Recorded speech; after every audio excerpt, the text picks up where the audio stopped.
Chikkadpally central లైబ్రరీలో పోలీసుల దౌర్జన్యాన్ని ఖండించిన మాజీ మంత్రి ఎమ్మెల్యే హరీష్ రావు. చిక్కడపల్లి సెంట్రల్ లైబ్రరీలో విద్యార్థులపై పోలీసుల దౌర్జన్యాన్ని తీవ్రంగా ఖండిస్తున్నాను. గ్రూప్స్, డిఎస్సి అభ్యర్థులు, నిరుద్యోగుల పట్ల ప్రభుత్వం కఠినంగా వ్యవహరించడం దారుణమన్నారు. ఇది ప్రజాపాలన? ఇదేనా ఇందిరమ్మ రాజ్యం? ఓట్లను ఆకర్షించేందుకు రాహుల్ గాంధీని ఒకసారి సిటీ సెంట్రల్ లైబ్రరీకి తీసుకొచ్చాను. ఇప్పుడు అదే లైబ్రరీపై పోలీసులు దాడి చేసి విద్యార్థుల వెన్నువిరిచారు.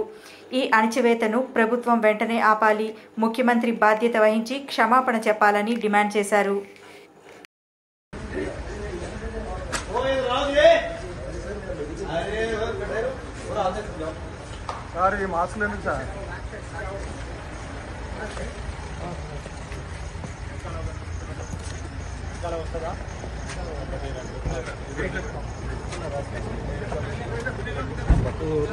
चलो अंदर चलो चलो